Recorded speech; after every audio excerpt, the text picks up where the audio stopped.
আজ আপনি যেটা এড়িয়ে যাচ্ছেন সেটাই হয়তো সবচেয়ে গুরুত্বপূর্ণ।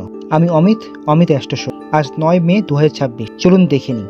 মেষ রাশি, আজ কোনো পুরনো কাজ আবার সামনে আসতে পারে। এবার সেটা শেষ করার সুযোগ পাবেন। দায়িত্ব এড়িয়ে যাবেন না। বৃষ রাশি, আজ কারোর থেকে ভালো পরামর্শ পেতে পারেন, সেটা আপনার কাজে লাগবে। শুনে তারপর সিদ্ধান্ত নিন। মিথুন রাশি, আজ মনটা একটু ছটফট করতে পারে, এক জায়গায় থাকতে ইচ্ছে করবে না। নিজেকে ব্যস্ত রাখুন। কর্কট রাশি, আজ বাড়ির কোনো কাজে ব্যস্ত থাকতে পারেন, দায়িত্ব একটু বাড়বে, তবে আপনি সামলে নেবেন। সিংহ রাশি, আজ কারোর সাথে হালকা তর্ক হতে পারে, ইগো না বাড়িয়ে শান্ত থাকুন, নাহলে বিষয়টা বড় হতে পারে।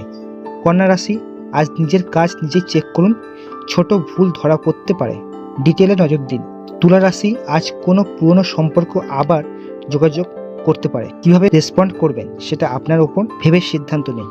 বৃশ্চিক রাশি, আজ নিজের সীমা বুঝে চলুন, অতিরিক্ত চাপ নিলে ক্লান্তি আসবে, নিজেকে ব্যালেন্স করুন। ধনু রাশি, আজ নতুন কিছু প্ল্যান মাথায় আসবে, ভবিষ্যতের জন্য ভালো হতে পারে, নোট করে রাখুন। মকর রাশি, আজ কাজের জায়গায় একটু চাপে পড়তে পারেন, তবে আপনি সেটা সামলাতে পারবেন, নিজের স্টাইলেই এগোন। কুম্ভ রাশি, আজ হঠাৎ কারোর সাথে ইন্টারেস্টিং কথা হতে পারে, সেখান থেকে নতুন দিক খুলবে, মন দিয়ে শুনুন। মীন রাশি, আজ একটু একা থাকতে ইচ্ছা করবে, নিজের সাথে সময় কাটান, মনটা পরিষ্কার হবে। ভিডিওটা যদি আপনার সাথে কানেক্ট করে তাহলে শেয়ার করতে পারেন।